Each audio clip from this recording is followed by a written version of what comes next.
जी नाज़रीन, प्रोग्राम में एक बार फिर आपको खुशामदीद कहते हैं। और डॉक्टर वकास अजीज़ की आपने गुफ्तगू सुनी। डॉक्टर साहब बारियाट्रिक सर्जन हैं। डॉक्टर साहब ने बारियाट्रिक सर्जरी के बारे में प्रोग्राम के पहले हिस्से में बात की। अब हम आपको लेके जा रहे हैं कराची, जहाँ पर अनम जुल्फ़िकार ज़फ़र हमें ज्वाइन कर रही हैं। और अनम जो हैं वो क्लिनिकल साइकोलॉजिस्ट हैं। और आज बड़े ही एक अहम मौजू पर हम लोगों ने बात करनी है अनम के साथ। और वो मौजू हमारा रहेगा कि जो नौजवान नस्ल के आजकल मसले मसाइल हैं, वो उनकी पढ़ाई के मसले मसाइल हैं, रिलेशंस की बात कर सकते हैं, उनके जो पेरेंट्स के साथ इंटरेक्शन है या पेरेंट्स का उनके साथ जो इंटरेक्शन है, इन तमाम चीज़ों पे हम लोग आज उनके साथ बात करने जा रहे हैं। और अहम मौजू है, आप लोग भी सुनिएगा और जो डायरेक्शन जो सजेशंस अनम देती हैं उन पे अमल करने की कोशिश कीजिएगा। हम लोग चलते हैं अनम की तरफ और गुफ्तगू का आगाज़ करते हैं। सलाम अर्ज़ करता हूँ अनम, आपकी खिदमत में। वालेकुम अस्सलाम खुर्रम, क्या हाल है आपके? अल्लाह के ईद शुक्र। मुबारक। ईद मुबारक हो, आपको भी बहुत बहुत ईद मुबारक हो। और इंशाल्लाह जो है अच्छा आप लोगों की ईद अच्छी गुजरी हो। खैर बस आजकल कोविड की वजह से बहुत ख्याल रखना पड़ता है चीज़ों का, लेकिन आपको भी बहुत बहुत ईद मुबारक हो। अच्छा जी अनम बताइएगा, जी। बड़ा ही अहम मौजू आपने सिलेक्ट किया कि नौजवान नस्ल जो हैं उनके मसाइल। तो इसमें बहुत सी बड़ी मल्टी फैक्टर सा है, बहुत सी चीज़ें आ जाती हैं। तो बेसिकली हम लोग कहाँ से इस चीज़ को शुरू करेंगे? उनकी नफ्सियाती कंडीशन पे बात करेंगे, उनका जो पेरेंट्स के साथ रिलेशन है उस पे बात करेंगे, पढ़ाई के मसले हैं, या सोशल मीडिया का बहुत ज़्यादा इस्तेमाल है? कहाँ से हम शुरू करेंगे इस बात को? देखिए, सबसे पहले तो मैं इस बात को क्लियर करना चाहूंगी कि जो अडोलसेंस की जो एज होती है, जी। जिसमें जो बालिग होने की उम्र होती है, ये जी। वाकई में एक बड़ी जज्बाती किस्म की उम्र होती है। ये बहुत इमोशनल, इम्पल्सिव और सेंसिटिव एज होती है। ठीक है।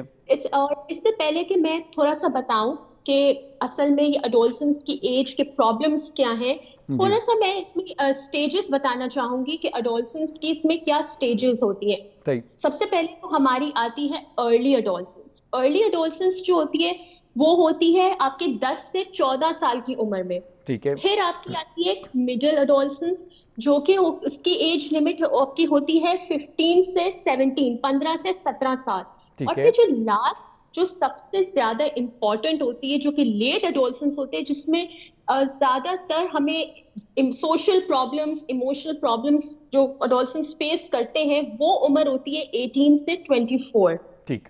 अच्छा, एक एक और चीज ये है कि 18 से 24 जो लास्ट लेट एडोलसेंस होती है, इसमें एक तरह से पर्सनालिटी डिसऑर्डर्स से भी बहुत ज्यादा इंडिविजुअल सफर करते हैं। ठीक है। क्योंकि देखिए, एडोलसेंस जो है ना, एक बेसिकली अगर हम ओवरऑल एक एडोलसेंस के पीरियड को देखें तो ये एक ट्रांजिशन पीरियड भी है। ठीक है। एक चेंज होता है फ्रॉम चाइल्डहुड टू अडल्टहुड। यानी आप बच्चे से एक अडल्ट की तरफ आप मूव कर रहे हो, बड़े होने की तरफ आप मूव कर रहे हो। सही तो है। आपकी जो पर्सनालिटी होती है वो इतनी ज्यादा डेवलप नहीं होती। इट्स बेसिकली रॉ, एक रॉ पर्सनालिटी होती है। और आपको इतनी ज्यादा समझ बूझ नहीं होती, काफी इमेच्योरिटी की एज में होती है। तो आप मेच्योरिटी की लेवल की तरफ जब जा रहे होते हो, तो काफी टीनेजर्स जो होते हैं वो इस बात में बहुत कंफ्यूज होते हैं कि अब हमसे अडल्ट क्या एक्सपेक्ट करें, कि हम किस तरह रिएक्ट करें, कैसे ठीक। रिस्पॉन्स करें या कैसे बिहेव करें। बिल्कुल सही। ठीक। अच्छा अनम, सबसे ज़्यादा जो एक प्रॉब्लम हम लोग घरों में आजकल देख रहे हैं, आपने बड़े अच्छे अंदाज में तमाम चीज़ों को एक्सप्लेन कर दिया। वो एक ये है कि जो पेरेंट्स और बच्चों के दरमियान एक गैप है, उसको जनरेशन गैप कहें या कुछ और कहें, इस चीज़ को कैसे आप देखती हैं और इस पे कैसे हम इसको कम कर सकते हैं और इसको कैसे सॉल्व कर सकते हैं इस मसले को? अच्छा, मैं अब बिफोर कि मैं पेरेंट्स और बच्चों के गैप जी। के बारे में बात करूं, जी। जी। तो मैं थोड़ा सा ये इस चीज के ऊपर हाईलाइट करना चाहूंगी कि जैसे जैसे डेवलपमेंटल चेंजेस आ रही होती हैं, जो फिजिकल चेंजेस अब आ रही होती हैं, जिसमें जी। हम कहते हैं जो प्यूबर्टी का लेवल होता है, जी। जी। उसके बाद से काफी इमोशनल चेंजेस आनी शुरू हो जाती है टीनेजर्स में या ठीक। अडोलसेंस में।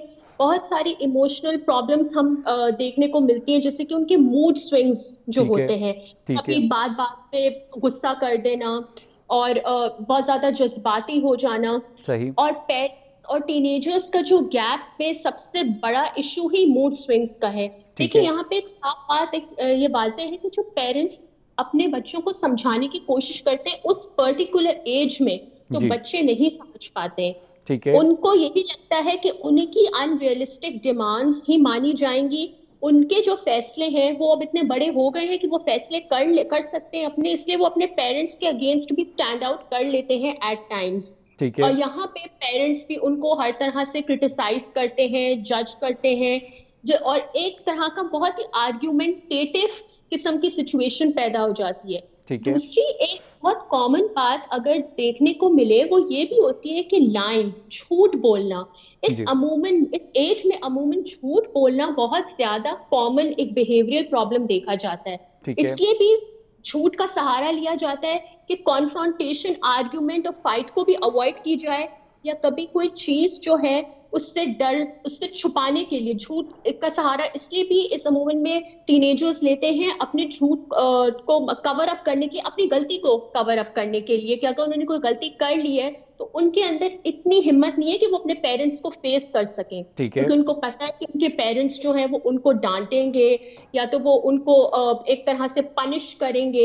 जी। और जो आपका दूसरा पार्ट है कि इस गैप को किस तरह से कम किया जाए, तो जी। इसमें सबसे इम्पोर्टेंट चीज ये है, पेरेंट्स को अपने बच्चों के साथ कम्युनिकेट करना चाहिए। ठीक है। देखिए ये एज ऐसी है कि वो अपने बच्चों को लेकर बैठे, ये दो चीजें क्रिटिसाइज और जज ये ना करें, अपने बच्चों को वो स्पेस दें कि वो जो फीलिंग्स है वो उनसे शेयर कर सके। ठीक है। यानी कि पेरेंट्स को चाहिए कि उनके बच्चे उनसे डरे नहीं, बल्कि वो उन्हें अलाउ करें कि अच्छा अगर तुमने कोई गलती की भी है तो जी। हम तुम्हारे लिए एक शेल्टर है, एक प्रोटेक्शन है, हमसे आके तुम शेयर करो। ठीक है। Communication is the most important connection between a parent and a child.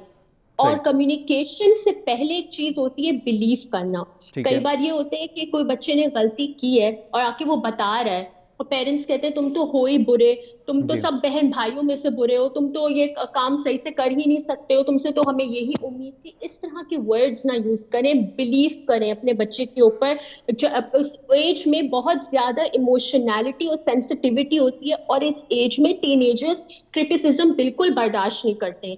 तो उनको सही। चाहिए पेरेंट्स को कि वो बिलीव करें, उनके ऊपर ट्रस्ट करें कि चलो अगर अब ये हो गया है, let's find the solution together, instead की लड़ाई हो और बुरा भला और एक घर का माहौल बहुत ज्यादा अनहेल्दी हो, उसको एक हेल्दी और प्रोडक्टिव वे में लेकर चले through communication and trust, because this will increase the bond between the parent and the child.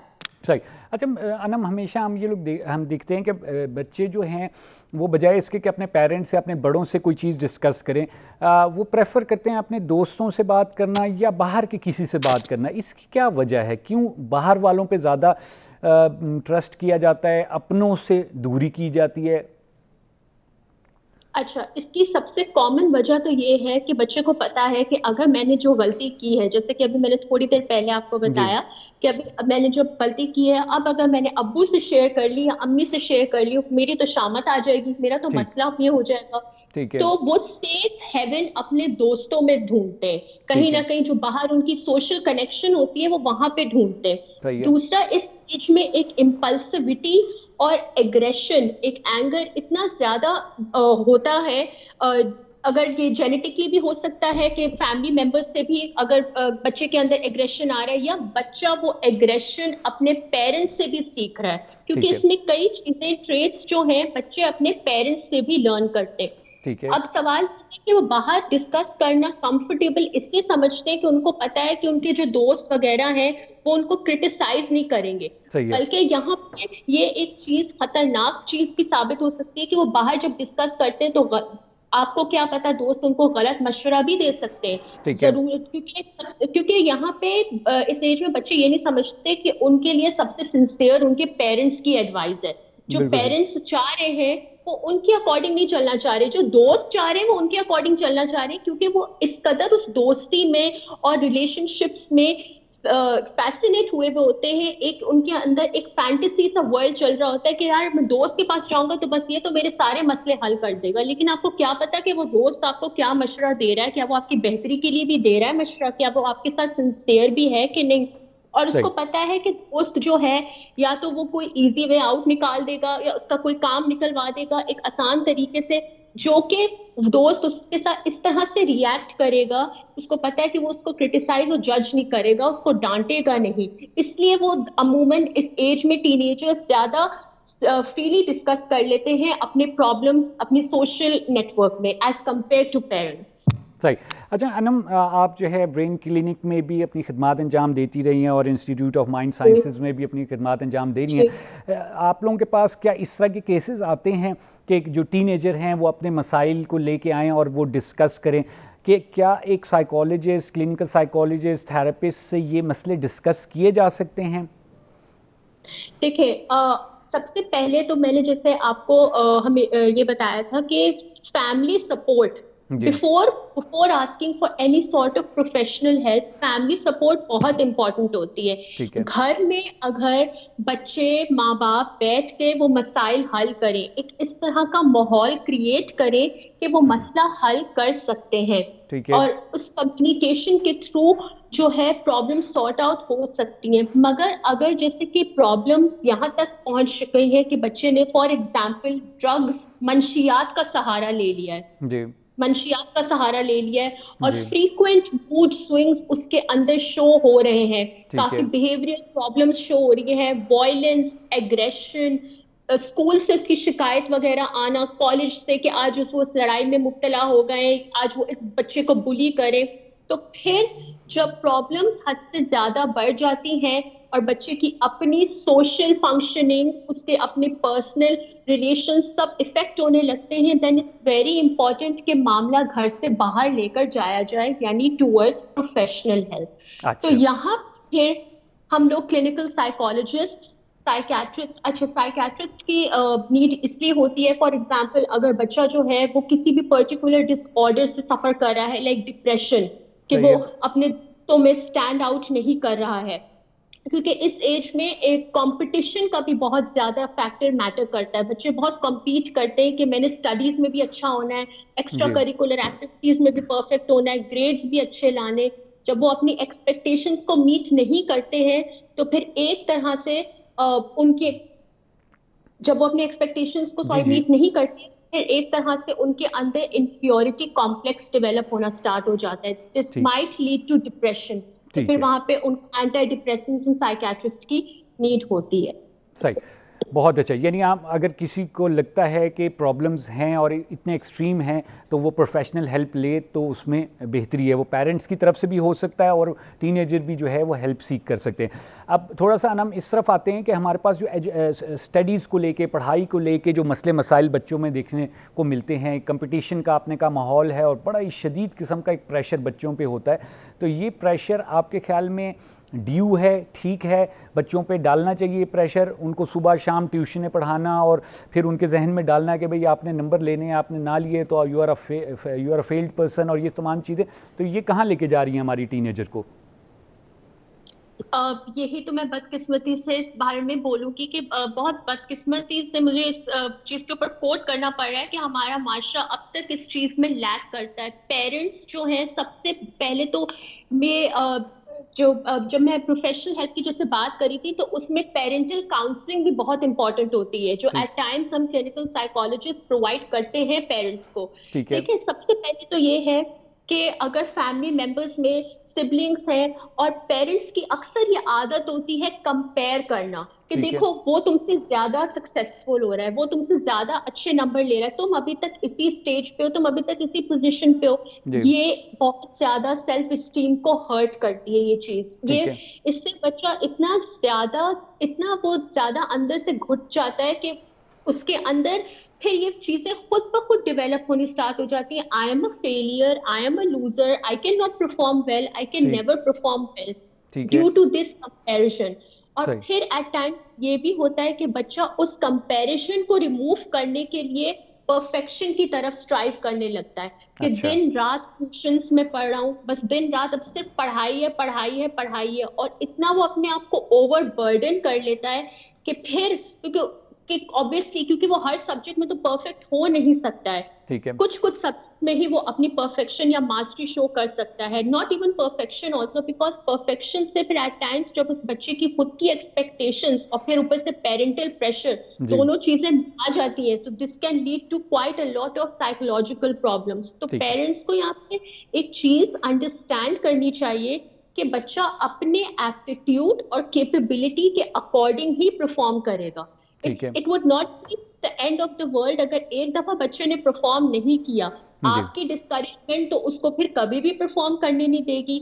यहाँ पे पेरेंट्स के लिए बहुत इंपॉर्टेंट रोल है कि बच्चों को वो इनकरेज करे एक तरह से। ठीक है अगर वो दिन रात भी ट्यूशंस पढ़ रहा है कुछ कर रहा है तो at least they should be proper breaks in their study. क्योंकि जी हमारे कई बार ऐसे देखते हैं कि एक स्कूल से आए बच्चे उसके बाद फिर ट्यूशन फिर शाम को मदरसे एक तरह से मोनोटोनस जब लाइफ हो जाती है तो फिर बच्चा अपनी स्किल के हिसाब से जो एक्चुअल में वो करना चाहता है या अगर वो फ्री टाइम में कोई भी हेल्दी एक्टिविटी परफॉर्म करना चाहता है वो नहीं कर सकता।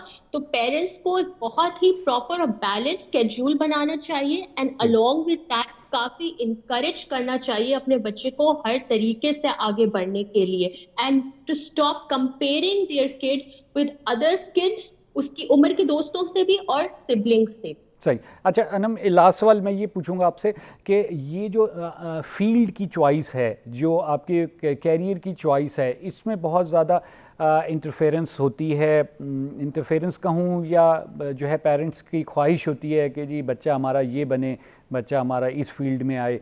तो इसके बारे में आप क्या कहेंगी? कुछ बच्चों के कुछ अपने शौक़ होते हैं, वो एक डिफरेंट फील्ड की तरफ जाना चाहते हैं, लेकिन पेरेंट्स या घर वालों के प्रेशर में वो डिफरेंट फील्ड में चल जाते हैं और फिर उसमें अक्सर देखने में आता है कि वो उस तरह कामयाब नहीं हो पाते जिस तरह वो अगर अपनी मर्ज़ी की फील्ड में जाते उसमें कामयाब हो सकते थे। एग्जैक्टली यहाँ पे मैं इस चीज को सबसे पहले इम्पोर्टेंस देना चाहूंगी कि अगर कोई फील्ड का डिस्कशन अगर बच्चा बोल रहा है अपने पेरेंट्स को कि मुझे ये वाली करियर में मुझे इस फील्ड में अपना करियर बनाना है जी तो पेरेंट्स उसको हमेशा इस नजर से देखते हैं कि नहीं भाई हमने तो ये सोचा हुआ है कि हमारा तो बचपन से ख्वाब है कि जब से तुम पैदा हुए थे कुछ तो हमने सोचा कि तुम डॉक्टर बनोगे या तुम इंजीनियर बनोगे। अब ठीक है पेरेंट्स को ये देखना चाहिए कि बच्चे की भी कुछ ख्वाहिशात हैं उसकी भी कुछ विशेष हैं और यहाँ पे ख्वाहिशात से ज्यादा इस द माइंड लेवल बच्चा कितना परफॉर्म कर पा रहा है उस पर्टिकुलर फील्ड में। अगर बच्चा जो है डॉक्टरी एमबीबीएस नहीं कर पा रहा है सो इट्स वेरी इंपॉर्टेंट कि वो उसी वक्त उस वहां से हट जाए इससे पहले कि वो और भी एग्जाम्स फेल करे और फिर बाद में जाके उसको रियलाइजेशन हो कि मैं ये परफॉर्म नहीं कर सक रहा हूँ।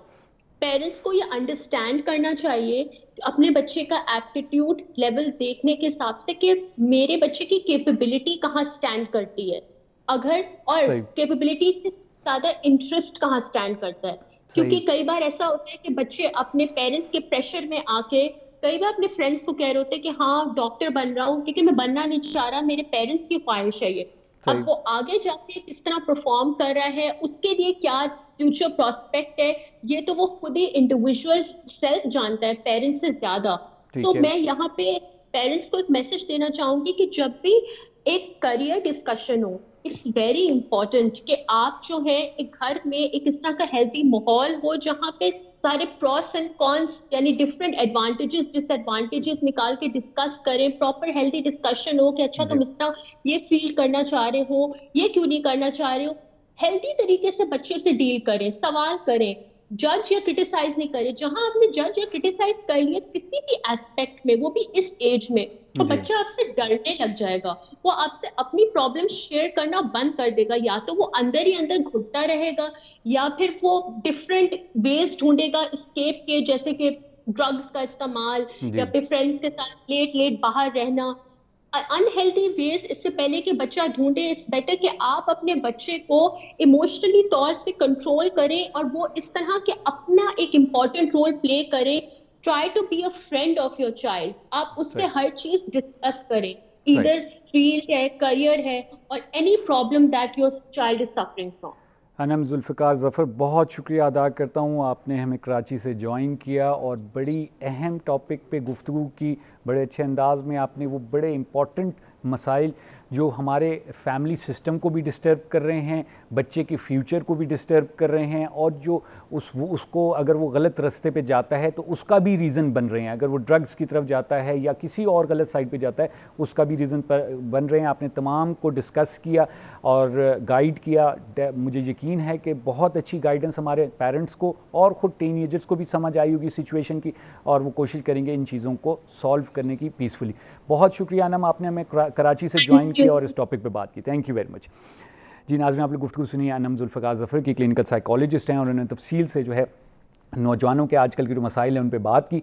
आई होप आप लोगों के लिए मुफीद साबित हुई होगी। इंशाल्लाह अगले प्रोग्रामों में और मौज़ूआत के साथ और हेल्थ प्रोफेशनल्स के साथ आपकी खिदमत में हाज़िर होंगे। तब तक के लिए मुझे खुरम गर्देज़ी को प्रोग्राम से ज़िंदगी से इजाज़त दीजिए। खुदा हाफिज़।